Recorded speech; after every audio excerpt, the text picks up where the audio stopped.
श्री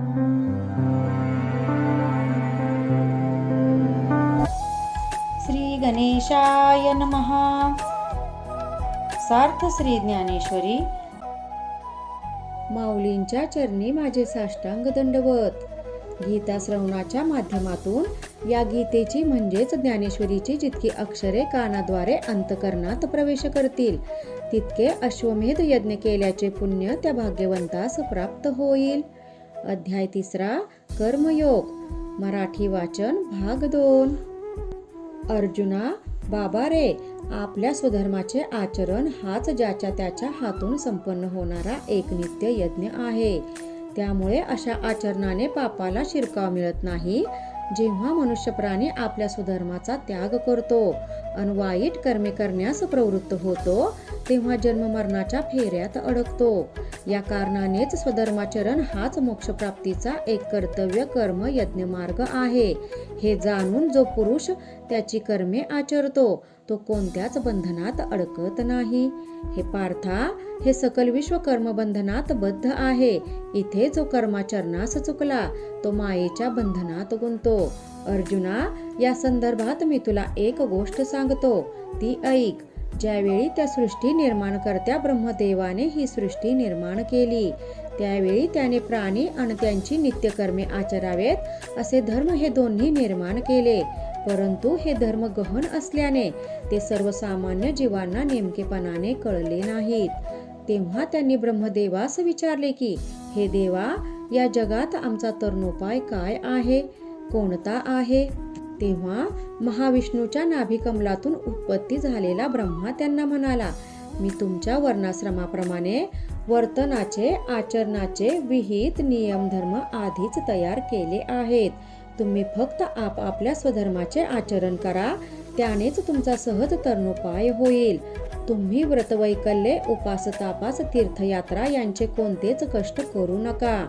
तुम्ही योगादिक साधने, कामनिक आराधना, मंत्र, तंत्र, अनुष्ठाने यासारख्यांच्या मार्गांच्याही नादी लागू नका.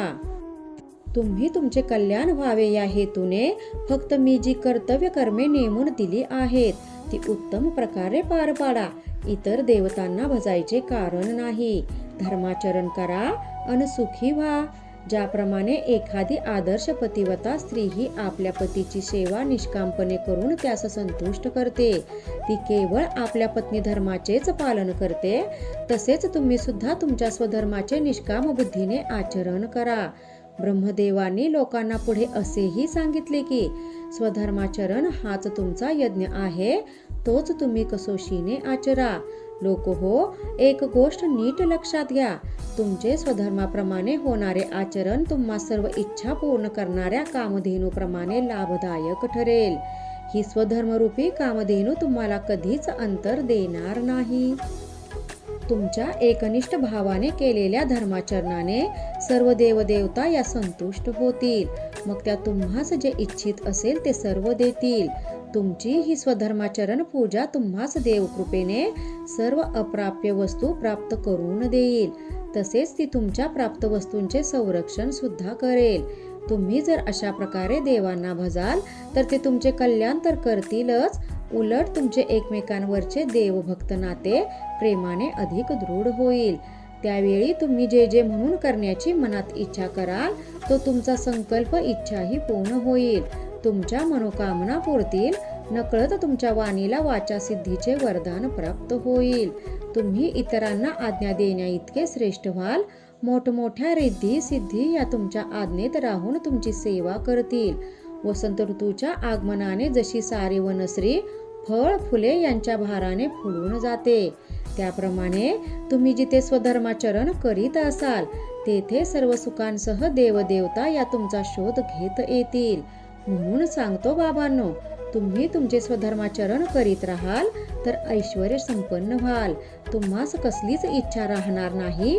इथे आणखी एक विशेष धोक्याची सूचना देऊन लोकांना जागे करीत ब्रह्मा म्हणतात, पण देवकृपेने सर्व संपत्ती सुखे मिळाली म्हणून विषयांच्या गोडीने इंद्रिय जसे सांगतील तसे मात्र वागू नका. तुमच्या धर्माचरण यज्ञाने संतुष्ट होऊन देवता जे सुख संपत्ती आनंद देतील ते या देवतांना योग्य मार्गाने भजणार नाही, जो यज्ञात आहुती देणार नाही, यज्ञकर्म करणार नाही, देवतांचे स्मरण मनन चिंतन पूजन करणार नाही, जो यथोचित वेळी ब्राह्मणांना जेवू घालणार नाही किंवा जो गुरुभक्तीचा कंटाळा करेल, अतिथीचा आदर सत्कार करणार नाही, स्वजातीला संतोष देणार नाही, जो स्वधर्माचा त्याग करून केवळ धनसंपत्ती आणि विषयानंद भोगत राहील, अशा कर्मभ्रष्टावर नाना प्रकारची संकटे येतील. देवयोगाने लाभलेले ऐश्वर्य त्याला सोडून जाईल. पुढ्यात आलेले सुखवैभव हे सुद्धा त्याला नीटपणे भोगता येणार नाहीत. ज्याप्रमाणे आयुष्याची दोरी संपली की जीव शरीरात थांबत नाही, कर्मदरिद्र्याच्या घरात जसा लक्ष्मी निवास करत नाही, त्याप्रमाणे स्वधर्माचे पालन लोप पावले तर दिवा मालवताच जसा सर्वत्र अंधार होतो, त्याप्रमाणे सुख वैभव निघून गेल्यावर जीवन नैराश्याने काळोखते. याप्रमाणे सांगून ब्रह्मदेव म्हणतात की जिथे स्वधर्माचे बोट सुटते, आचारधर्म पाळला जात नाही, सोडला जातो, त्या ठिकाणी त्या व्यक्तीचे स्वातंत्र्य खरोखर नाश पावते.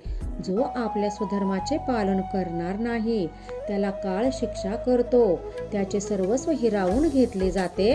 मग रात्र झाल्यावर जशी स्मशानात भूते नंगानाच करीत तो परिसर जसा ग्रासून टाकतात, त्याप्रमाणे स्वधर्म त्यागी व्यक्तीस नाना प्रकारची पापे वेढा घालतात.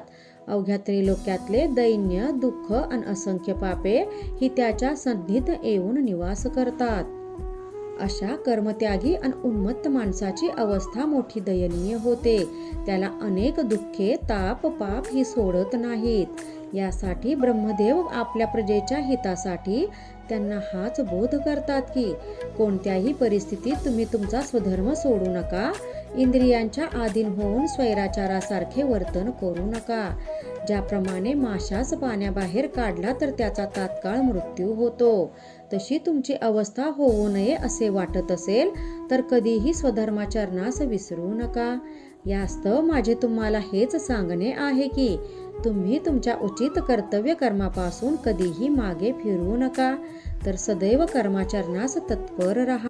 जो निर्हेतुक बुद्धीने कर्माचरण करत असताना आपल्या जवळच्या धनसंपत्तीचा योग विनियोग करतो, जो अनन्य भावे गुरु गोत्र आणि अग्नी यांची पूजा करतो, जो विप्रसेवा आणि पितृश्राद्धाधिक कर्मे करतो, याप्रमाणे विहित कर्मयज्ञ करून जे यज्ञशेष राहील ते सुखाने आपल्या कुटुंबियांसह प्रसाद म्हणून सेवन करतो, त्याच्या या यज्ञशेष प्रसादाने सर्व पातकांचा नाश होऊन उलट त्यास पुण्याचा लाभ होतो. ज्याप्रमाणे अमृत पाशन केले असता सर्व रोगांचा नाश होतो, त्याप्रमाणे शेषयज्ञ प्रसादाने सर्व ज्ञात अज्ञात पातके लयास जातात. किंवा जसा ब्रह्मनिष्ठ पुरुष हा कोणत्याच खोट्या भ्रमात अडकत नाही, तसे यज्ञप्रसाद सेवनाने सर्व दोष दूर होतात. यासाठी स्वधर्माचरणाचे प्राप्त झालेले धन हे सन्मार्गानेच खर्च करावे. जे शेष राहील त्याचा ईश्वरास साक्षी ठेवून भजून उपभोग घ्यावा. भगवान श्रीकृष्ण अर्जुनाला सांगतात की पार्था, अशी ही ब्रह्मदेवानी लोककल्याणासाठी स्वधर्माचे आचरणात जी महती सांगितली तीच मी तुला सांगितली आहे. त्यामुळे स्वधर्माशिवाय मनुष्याने कधीच अन्य मार्गास जाऊ नये. जो पुरुष आत्म्याचे खरे स्वरूप न जाणता देह हाच आत्मा मानतात, जे विषयाशिवाय अन्य कशाचा विचार करत नाहीत, असा पुरुष आपल्या जवळची संपत्ती ही यज्ञकर्मासाठी आहे हे न मानता त्या साधनांचा संपत्तीचा केवळ स्वतःसाठी सुखभोग घेण्यास प्रवृत्त होतात. ते एका अर्थाने पापाचेच सेवन करतात. जे आपल्याला आवडणारी विविध पक्वान्ने तयार करून स्वतःच त्याचे सेवन करतात, ते पापी आणि पाप सेवन करणारे असे जाण. खरं म्हणजे माणसाला प्राप्त होणारी धनसंपत्ती ही त्याच्या स्वधर्मरूप यज्ञासाठी लाभलेली असते. तेच जणू त्याच्या कर्मयज्ञाचे हवनद्रव्य असते. म्हणून त्यानेही ते द्रव्य ईश्वरास स्मरून त्यालाच अर्पण करायला हवे. हे सोडून मूर्ख लोक केवळ स्वार्थापोटी स्वतःसाठीच नाना प्रकारचे पदार्थ तयार करतात.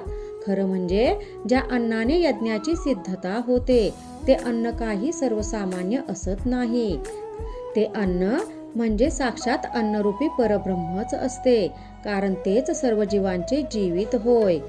या अन्नापासून प्राणीमात्रांची उत्पत्ती होते, पण पर्जन्यामुळेच सर्व ठिकाणी अन्नधान्य हे उगवून येते, उत्पन्न होते. या पर्जन्याची उत्पत्ती यज्ञापासून, तर यज्ञाची उत्पत्ती ही कर्मापासून होते.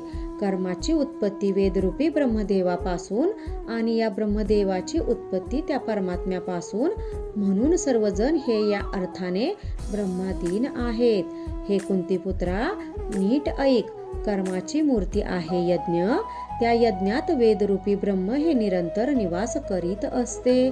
भगवान म्हणतात की, हे धनुर्धरा, याप्रमाणे स्वस्वरूपी यज्ञाची सर्व मूळ पीठिका मी तुला ही आता अशी थोडक्यात सांगितली आहे. म्हणून जो उत्तम पुरुष या लोकी स्वधर्मरूप यज्ञाचे आचरण करीत नाही, जो वाईट आचरण करून केवळ आपल्या इंद्रियांचे लाड पुरवितो, तो म्हणजे अनंत पापांच्या घोर राशी आहेत. इतकेच नव्हे तर तो या भूमीस नुसता भार आहे. ज्याप्रमाणे अवेळी आकाशात आलेला ढगांचा काही उपयोग नसतो, त्याप्रमाणे हे अर्जुना, अशा उन्मत्त माणसाचे जीवन व्यर्थ ठरते. त्याने केलेली सर्व कर्मे निष्फळ होतात. ज्याला स्वधर्माचे अनुष्ठान नाही, त्याचे जिने शेळीच्या गळातील स्तनाप्रमाणे व्यर्थ असते. म्हणून हे अर्जुना, स्वधर्म हा कधीही कोणीही सोडू नये, तर काया वाचा मने त्याने स्वधर्माचे विशेष आचरण करावे. हे बघ, जर आपल्याला प्राप्त होणारे शरीर हे जर पूर्व कर्मानुसार मिळालेले असते, तर मग आपण आपल्या विहित कर्माकडे पाठ का फिरवायची? अर्जुना, हा मानवी देह लाभलेला असताना जो कर्माचा कंटाळा करतात, ते केवळ मूढ आणि अज्ञानीच म्हणायला हवेत. जो पुरुष आत्मस्वरूपी रममान झालेला असतो, तो देह धर्मात असला तरी त्याने केलेल्या कर्मात तो लिप्त होत नाही, कारण तो आत्मज्ञानाने पुरता कृताकृत्य झालेला असतो. म्हणून तो कर्मबंधनापासून वेगळा असतो. ज्याप्रमाणे एकदा का तृप्ती झाली की तिची साधने संपतात, पोट भरले की स्वयंपाक करण्याचा खटाटोप करावा लागत नाही, त्याप्रमाणे एकदा का स्वस्वरूपानंदात निमग्न झाले की कोणतीच कर्मे उरत नाहीत.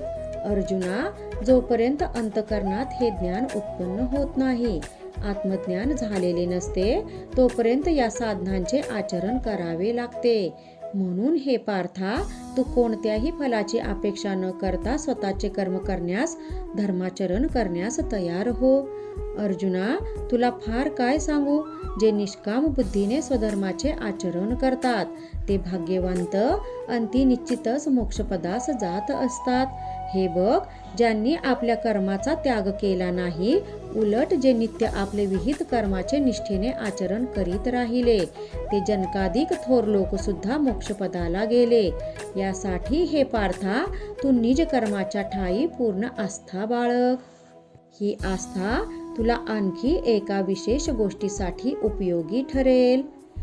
कृपा त्या ज्ञानेश्वरीची, करून घ्या शुद्धी भक्तीने अंतरंगाची. रामकृष्ण हरी. गीता भागवत ज्ञानेश्वरी.